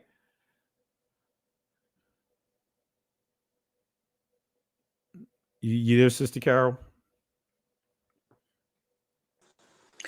Hey, bro. Shalom. This person is right here. Yeah, because it's somebody all kinds of stuff about coins and murals, and I just showed a source, and they just said that there's no pictures about Cleopatra from during her time. Coins only show features. They don't show you skin complexion. They only show you features of what a person looks like, or based upon the carving of that person who created it. So can't go by Exactly. But go ahead, sis. You got the floor. Let me do something while you have the floor. Yeah, I didn't know. I went to check Netflix. I guess around 1 or 2, and it still hadn't shown drop yet. So I just clicked it to go on my list on Netflix so I can come back and watch it. And I hadn't gone back to see it had dropped yet. So it must have dropped after I left out of there. So I'll have to Look, check you that gotta look. You gotta take that black and white television off that broke down floor model television that we all had. Remember that wooden one? The color one that was broken. You had a color TV that was broke, but you had the tiny black and white one with the pliers and the hanger at the top of it. Now, I didn't know they Anyway. even had a TV, Pastor. So every house had the black and white. So, but hold on one second, sis. Hey, Cyrus, I see you here. How you doing, my brother? I'm doing all right. All right. Anything Yeah, you I'm want at to work. add? You at work? Okay. Yes, How you doing, my brother? I'm doing all right. So I wanted to mention that I see you mentioned Josephus a lot, and that's Dave's greatest story. But in his first against a peon, and a peon is like an Egyptian that had a lot of rhetoric against the Hebrews. It's good to get into his writings on him, and he mentions the last Cleopatra, and in Josephus's Antiquities of the Jews, book 12, chapter 4, he mentions that Cleopatra was the daughter of Antiochus, and he gave her to Ptolemy to have a bond with him. That's in Antiquities of the Jews, book 12, chapter 4. So you can see from the time period, it had to be more than one. And that's all I wanted to mention. Oh yeah, absolutely. There definitely more than one Cleopatra. That's a fact. And I appreciate you for bringing that out because most people don't know that. They think that it was just one Cleopatra. So I definitely Right. appreciate you bringing that out. And two, one of the things that I believe many people get caught up in is we're looking at how things are today and how we live versus how during those times of how many of these uh, royal families how they conduct an internal business, to preserve their royal seed, so to speak, their royal bloodline. They had a lot of crazy stuff going on that today, by today's standards, would be crazy, but during that time, it wasn't unheard of. It was pretty much when you research most royal families, you'll find that they had all kinds of stuff going on in there internally.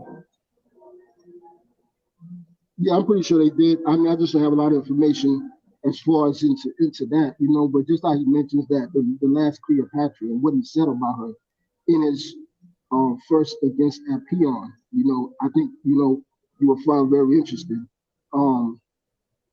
She was not a friend, but that's what they're making their Netflix about. So that's the topic, and it's a good topic, and plus Alexandria, where they dwelt, was filled with Grecians and Macedonians. It was built by Alexander.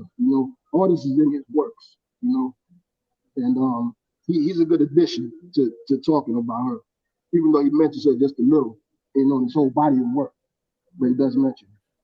Yeah, yeah. Well, I definitely appreciate it, and that's why I just wanted to show some of the sources that I had. I didn't have time to really put more into it. That's why I'm gonna do a part two, but I just at least want to show what others are saying about her, not just what we're hearing by the mainstream, because you already know just about any ancient culture that they deem to be civilized or have an established community, or civilization, so to speak.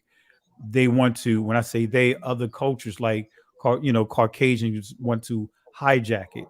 They want to take it as if it's theirs. They want to make it separate from the surrounding people that is there. Like with Egypt, they want to say that, hey, Egypt is in Africa, but these are a different type of people, a different type of dark melanated people. They are, as one of the sources I shared last week, they want to say that they are Caucasians. You know what I mean? And it's a whole nother group of craziness that come with the territory of how they try to mesh the Ethiopians, the Greeks, not the Greeks, the Egyptians, the Libyans, and how they want to, selectively handpick certain ones and then pull them over and say, hey, these people were originally white people that became black. Yeah, talking about antiquities in these days, that's why, the libraries in Alexandria were destroyed, a lot of things were destroyed. So, it's definitely a war against knowledge, so it's always going to enter into arguments and combats these days just because, people wish to conceal things like that so that they can act like they don't know. A lot of Egyptians were killed, taken captive, and now they're sitting around speculating, how did they look? We don't know. They think this and think that. That's madness, definitely, but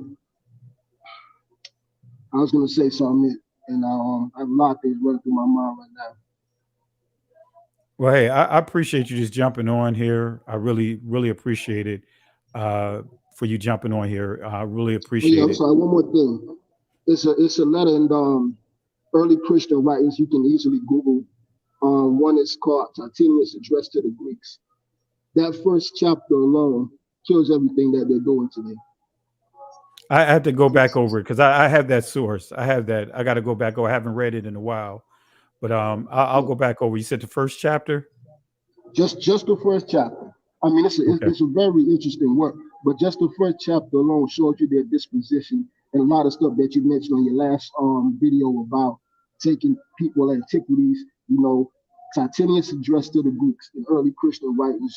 It's on that same topic of them doing that and having that disposition. That's what I was going to mention. Okay. Okay. Well, hey, I appreciate it for dropping that on me. I'm gonna go back over it because I haven't touched it in a while, but I'm gonna go back over it and I'm gonna read that first chapter and we'll bring that out next time we do it live because Yes. this is stuff we need to know, and need to understand that, there's always been an assertive effort to, hijack or take or appropriate heritage or culture of a different community and absorb it into another. And the Greeks were known to doing that. The Romans and the Greeks, they were known to doing that. They conquered someone, absorb them in their history, and then relabel it as if it was always theirs. Yeah. They've been doing that for some time. But your peace, I'm gonna get back to work. Hope to talk to you again. Hey, anytime you see me live, jump on, okay? Yes, sir. All right, love you, my brother. Have a good one. Love you too. Jay High Style and Sister Carol, you guys got the floor. Go for it. Peace and blessings, family. Peace and blessing, Pastor. How you doing? I'm It's doing been a great. minute. I thought you was about to go rock him. It's been a long time. Shouldn't have left you. No, last weekend I know you were doing your live and everything, but I would celebrate my anniversary this time. I know you celebrated you and your wife's anniversary just recently. The last weekend was me and my wife's anniversary, so I was celebrating that. But it's good. It's always good to see you. It's always good to be on your live. You know, all the stuff that's going on right now is pretty much the further deception of our enemies who look to hide um, our true identity. And the way they do that is not through just hiding our identity, but others' identity as well, the Hamitic identity as well.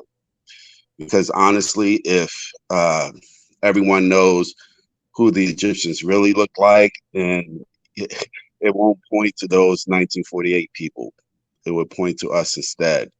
So there's a big agenda to continue to hide our identity through hiding other identities. It's a really, how you say it, it's a real crafty console that they're constructing and continue to construct, even though the truth is coming to bear.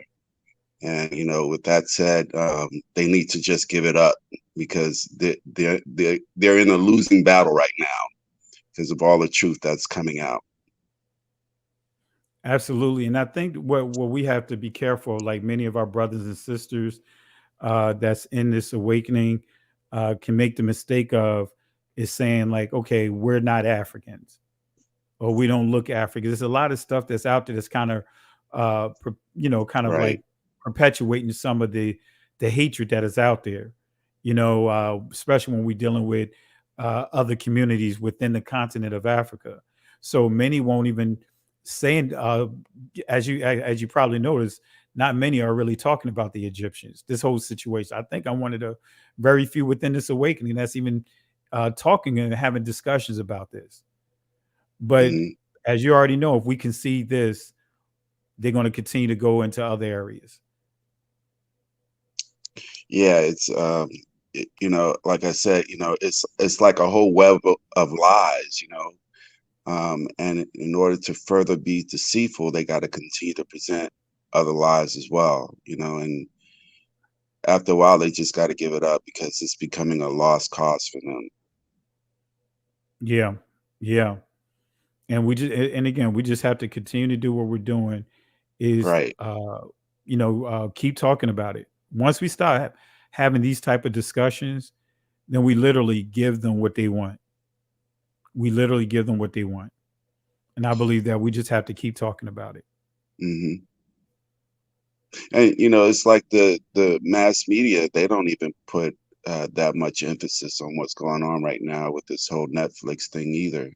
You know, and again, that it's a good reason for that because the more notoriety that is out there about this, the more people are going to do research and find out the truth.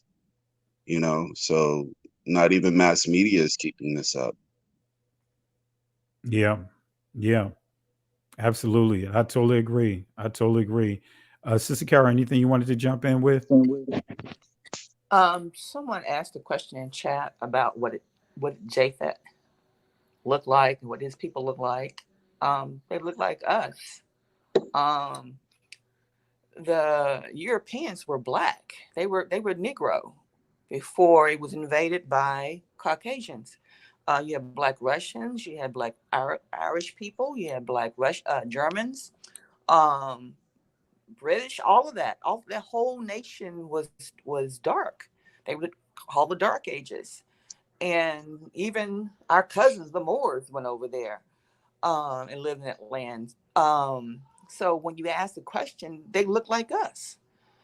And as a matter of fact, speaking of Netflix, I don't know if anybody's watched it yet, but if you go watch Queen Charlotte, the story of her, the Bridgerton series they've been having, they did her story when she was married to King George III.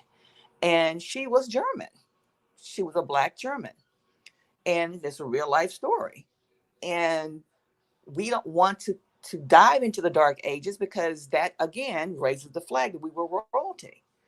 The Blackamoors. We ruled that whole entire region until it was taken over and whited out.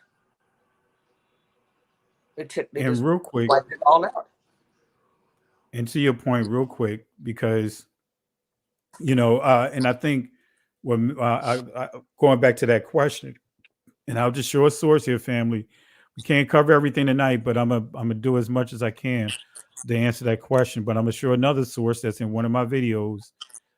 I'll give you a little bit here, but let me just read something real quick from. I just cut and pasted into this presentation. So let me fast forward here. But first, let me go back to here about what I said about the image of Cleopatra. It says Cleopatra's father, Ptolemy VII, shows pronounced Negro traits. As for Cleopatra VII, there is no bona fide portrait of her. All right, so let me fast forward here. All right, let me go to answer that question that you said that was asked. This is coming from the Daily Mail. It says here, Europeans were dark skinned until 8,000 years ago. Pale complexions were brought to Europe from the Near East, studies claim, right? And I'm just going to read a little bit here. It says, now genetic research has revealed that ancient European populations were dark skinned for far longer than had originally been thought. Then here's another source, the BBC. It says here some of the earliest arrivals on the continent contributed little to later populations between 37,000 to 14,000 years ago. Different groups of Europeans were descended from a single founder population. And it goes on to say here, only after 14,000 years ago, hold on, I'm getting a little feedback here. I'm gonna have to mute you real quick, Sister Carol. I'm getting a little feedback from you. All right. But it says here, only after 14,000 years ago did blue eyes begin to spread and pale skin appeared across much of the continent after 7,000 years ago, born by early farmers from the Near East, right? But it goes on to say early European populations possessed more Neanderthaler ancestry than present day people, right? Consistent with the idea that much of the DNA we inherited from the Neanderthals had harmful effects, but this is dealing with Caucasians right here, the Europeans. The Agrinacians, this is who they deal with. A 35,000-year-old male from Goyet, Belgium, belonged to a distinctive branch of the Ice Age population. But then when you go to Prehistoric Man and His History by, let me go back here, by Professor G.F. Scott Elliott, this is what he says about that real quick. The Agrinacians founded the Mousterians or Neanderthaler in France during all the changes sketched above. The former seem to have held their own in that country. After the Worm Ice Age, the Agrinacians modified their weapons and mode of life.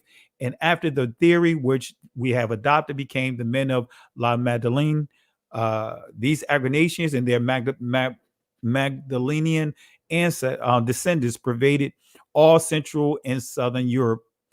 Their remains also have been discovered in Valletta and Phoenicia and elsewhere, as we will try to show later. But during this long period of time, two other races also succeeded in entering France, Italy. These were a Negroid, perhaps pygmy folks and men of the men of Solutre. All right. And it goes on to say, we have seen that the Agrinacians was originally an African. So I'm going to stop right there. So I just wanted to give a quick source for that question. For those that have that question, where did Caucasians come from? What about Noah's sons? All of them were initially dark melanated people. There you have it, Sister Carol. You got the floor. You and Brother Jay. I was going to say, if they want to really get some more visual history on that information you just went over, Thoughts Camera Action did a deep dive into the European nations of that time, and he They took his showed what videos they down. look like. No, he's back up. He's fully back up with his videos. All right. Okay. Yeah. But yeah, go look on his channel for all the royals of that time period, and you will see what they look like. He has all that information over there for history. Yeah, but the keto says they're still all of them come from the continent of Africa. That's just the point that I want to make Absolutely. with that to this right here, just to answer that question. Is Absolutely. Japheth was originally a dark melanated person, and of course we know when you start dispersing and going to different climate and all that other stuff, other things kicked in. And I think Jay Highstyle, that's another area you into, Jay Highstyle, as far as your background. So if you want to shed some light on that as well, that'd be great. Not to mention albinism, the mutation of the melanin gene to the point where it's no longer active in an individual.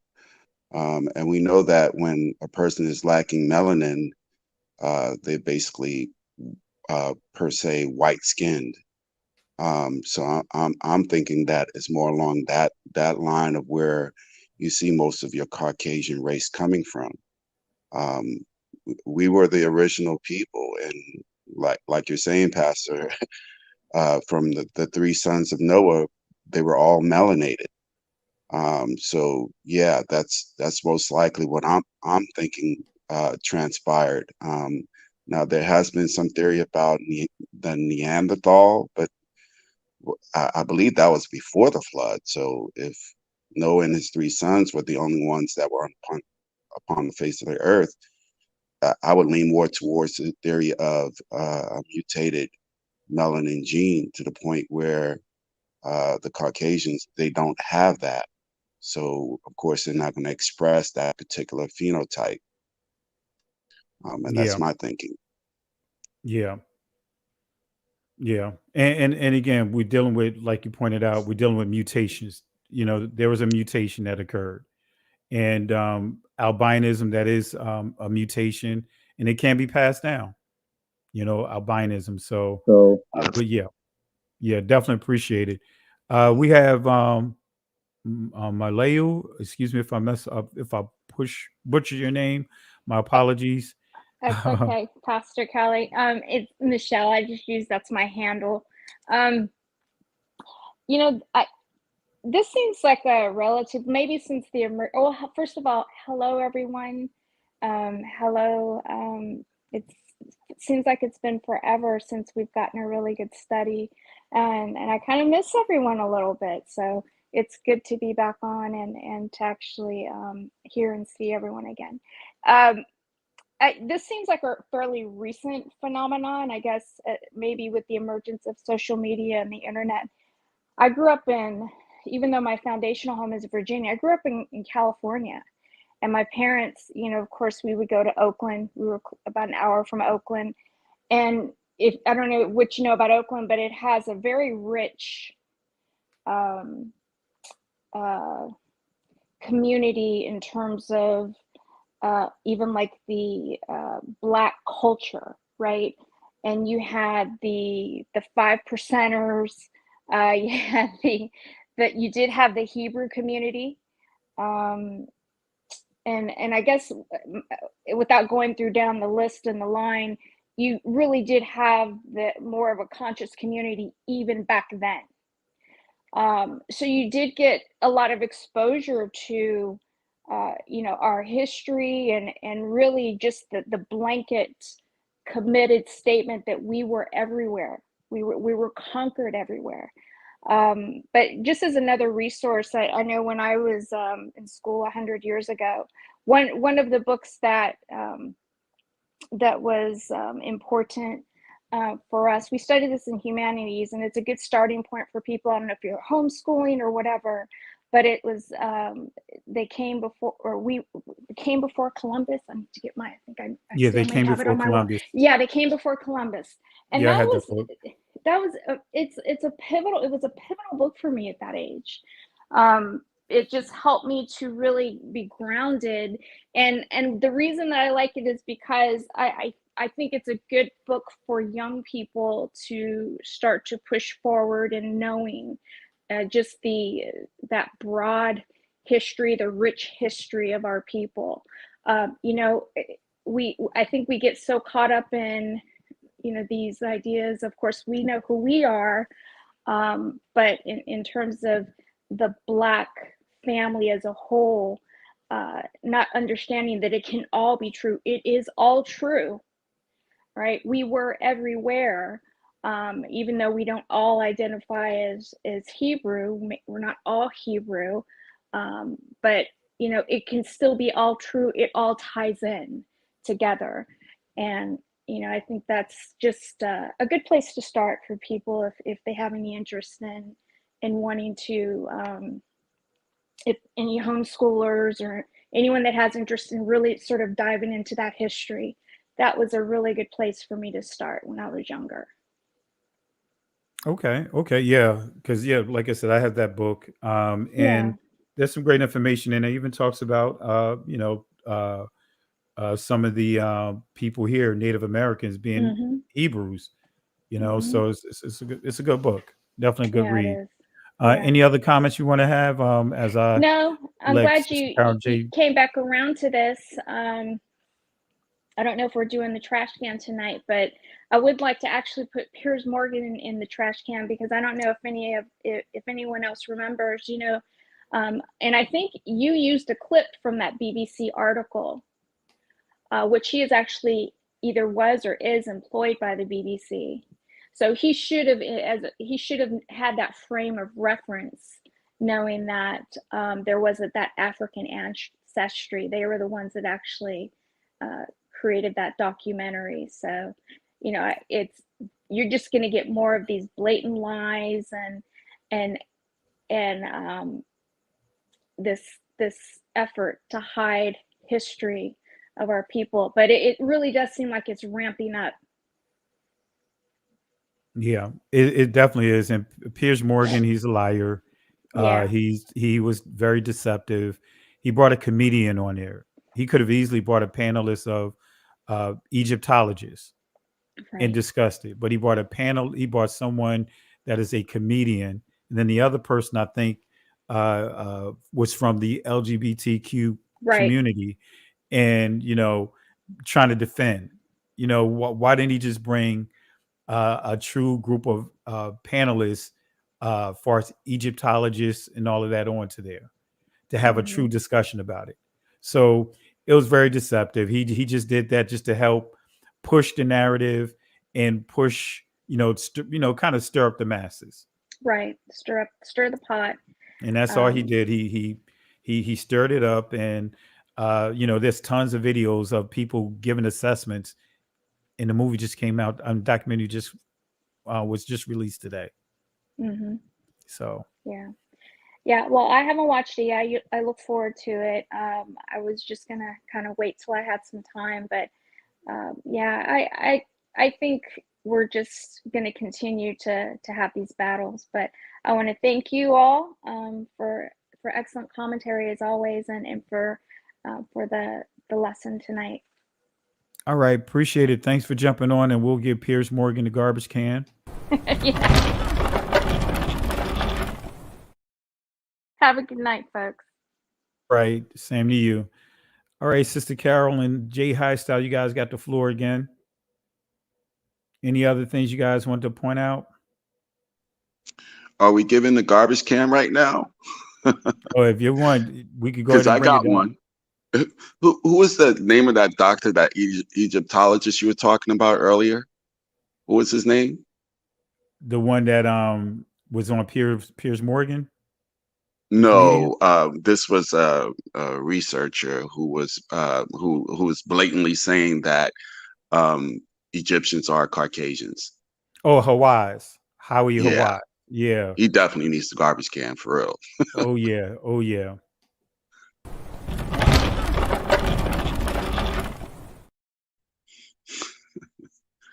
But I just can't get over the lies. I mean, really, enough is enough, Um, and the whole thing is, the Gentiles, Caucasians, whoever you want to call them, their time is up and they know it. And they're looking at this and they're saying, uh-oh, we got to do something now to continue our lie. And it's just, it really just is not working at all.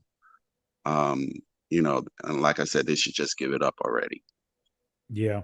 Absolutely. Absolutely. In the documentary, I watched the entire documentary. And I was like, okay, I was, how you critiquing and everything. I had my critiques. I was like, let's see how it's put together. It's well put together.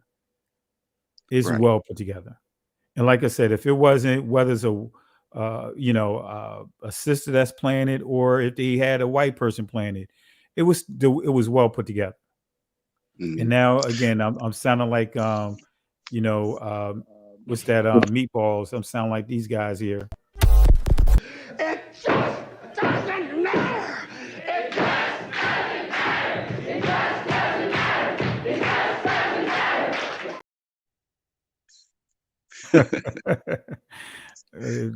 Look, Blame even Sister when you Carol. look at the skull patterns, right?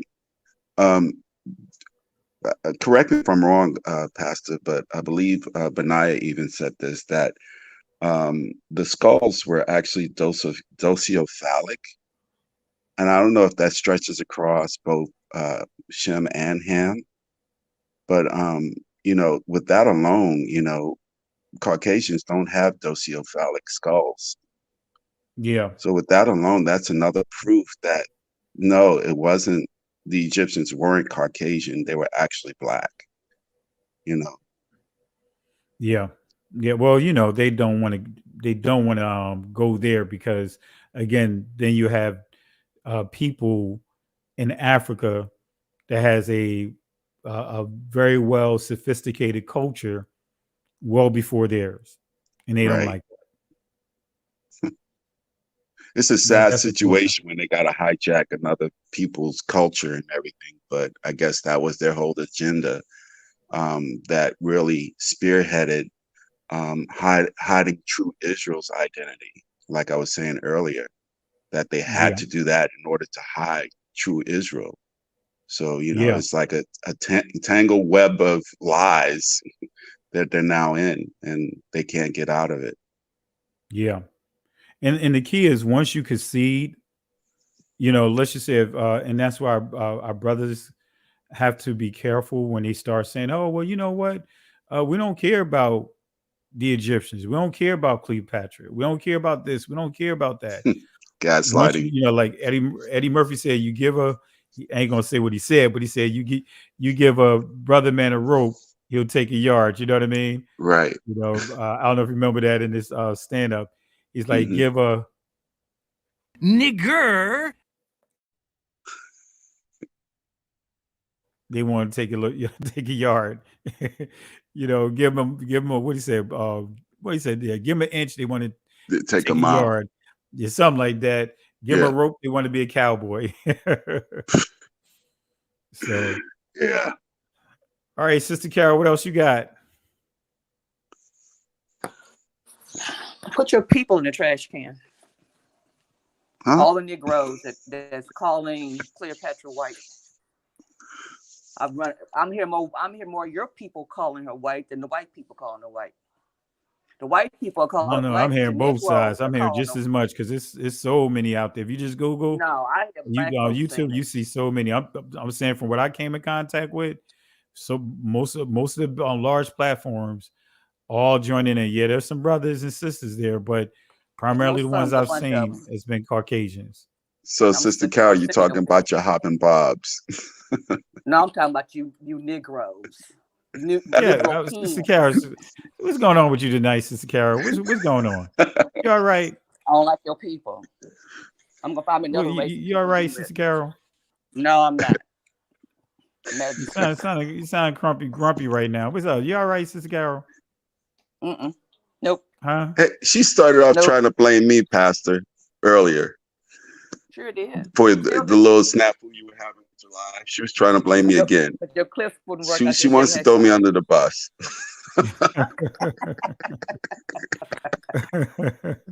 You know, Sister Carol sound a little grumpy tonight. It's like, what's going on, Sister Yeah. Carol? Everything all right? This is my normal personality. No, Sister Carol, you don't sound like that I'm gonna give normally you on the here. nice. I'm gonna give you the Right, fake. right, Brother I'm gonna give you Jay? real personality tonight. She don't normally sound like I that ain't on super here. grumpy. I'm She mad at sound your people. irritated and everything, man. I'm You sick of your know, people.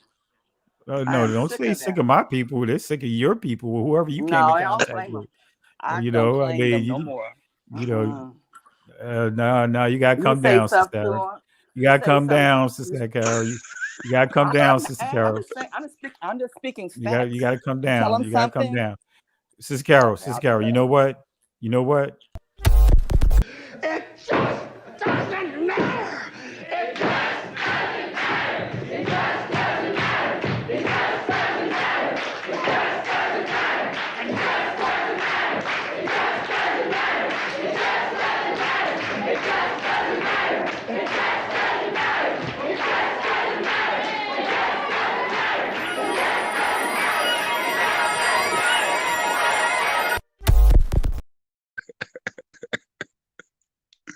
Sister Just Carol, it doesn't doesn't matter. matter. Just let it go. You know, just let it go.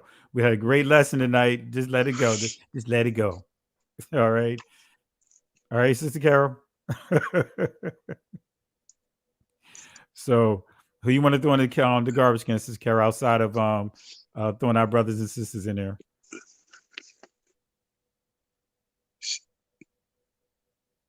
She there. Sister Carol.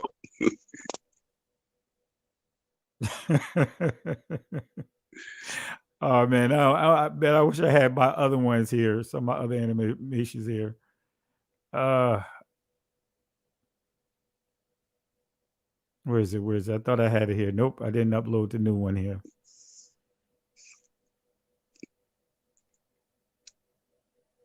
Oh well.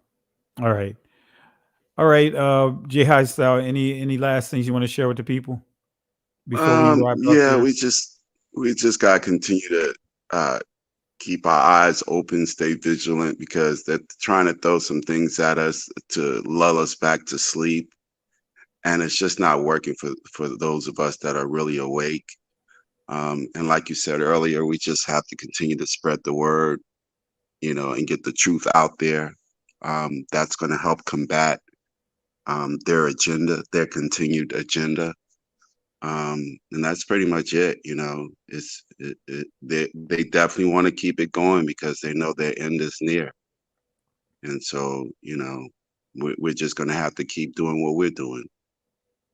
Yeah, absolutely, absolutely. And we're gonna get a garbage can to that entire agenda. Going to give Right. them all the garbage can because again, uh, this is where we as a people have to, uh, just get more educated and stop regurgitating stuff that we hear people saying, instead of just taking the time out just to do what we're doing, just fact check this stuff. I mean, again, who would ever thought, even just a year ago, that we would hear what we're hearing today? With the so-called controversy with Kevin Hart. And this movie here with Cleopatra, this docu series. Yeah.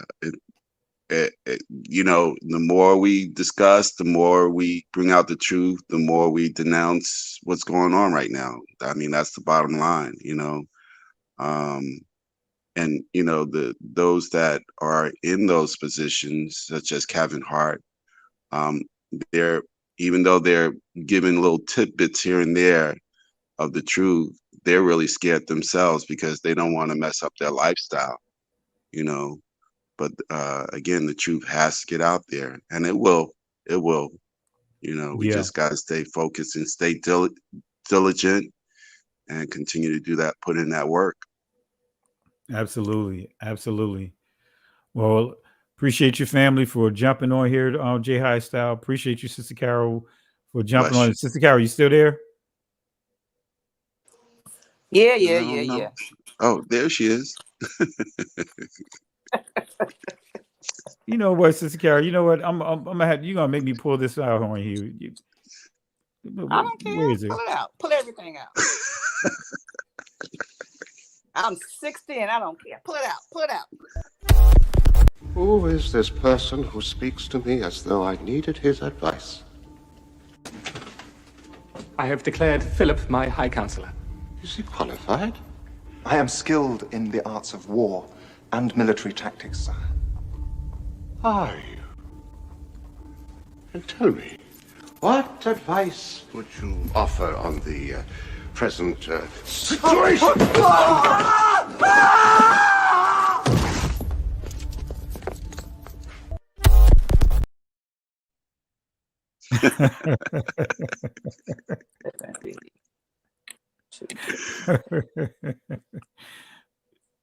All right, so Sister Carol, who you giving the garbage can?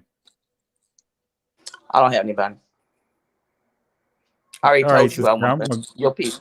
I'm gonna give you the garbage can since you don't have anybody. Okay, that's good.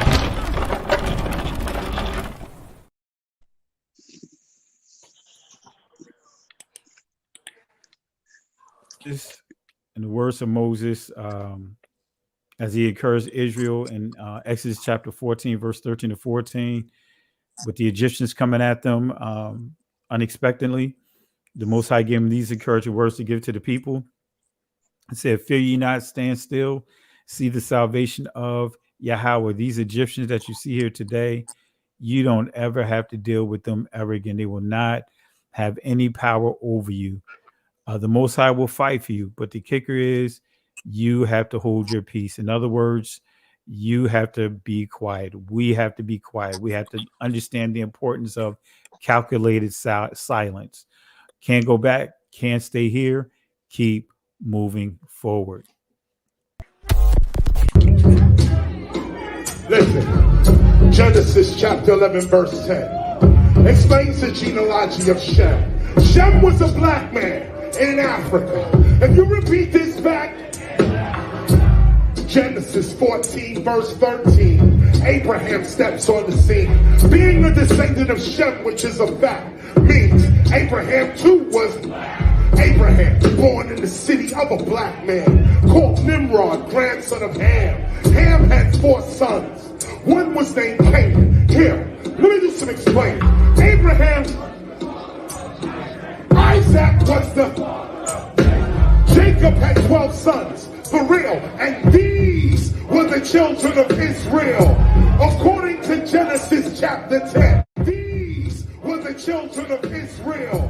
According to Genesis chapter 10, these were the children of